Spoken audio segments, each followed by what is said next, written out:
ಸಿದ್ದರಾಮಯ್ಯ ಸರ್ಕಾರದ 2 ವರ್ಷದ ಸಾಧನೆಯಲ್ಲಿ ಕಾರ್ಮಿಕ ಇಲಾಖೆ ಸಾಕಷ್ಟು ಅಭಿವೃದ್ಧಿ ಕಂಡಿದೆ. ನುಡಿದಂತೆ ನಡೆಯುತ್ತಿರುವ ಸರ್ಕಾರದಲ್ಲಿ ಕಾರ್ಮಿಕ ಇಲಾಖೆ ಸಾಕಷ್ಟು ಯೋಜನೆಗಳನ್ನು ರೂಪಿಸಿ ಕಾರ್ಮಿಕರ ಕಲ್ಯಾಣಕ್ಕೆ ಭದ್ರ ಬುನಾದಿ ಹಾಕಿದೆ.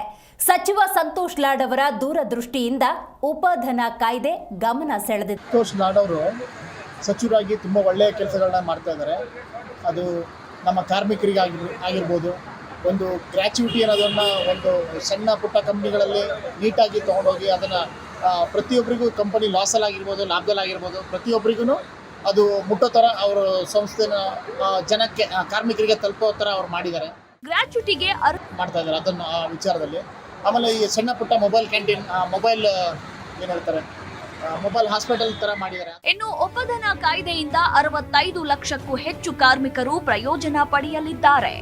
ಉದ್ಯೋಗದಾರರಿಗೆ ಗ್ರ್ಯಾಚ್ಯುಟಿ ನಿಧಿಯ ಭದ್ರತೆ ಒದಗಿಸಿರುವುದರಿಂದ ಗ್ರ್ಯಾಚ್ಯುಟಿ ಪಾವತಿಗಾಗಿ ನಿಯಂತ್ರಣ ಪ್ರಾಧಿಕಾರಗಳ ಮುಂದೆ ಪ್ರಕರಣ ದಾಖಲಿಸುವ ಪ್ರಮೇಯ ಉಂಟಾಗದ ಕಾರಣ ಈ ನಿಯಮದ ಅನುಷ್ಠಾನದಿಂದ ಪ್ರಕರಣಗಳ ಸಂಖ್ಯೆ ಕಡಿಮೆಯಾಗಲಿದೆ.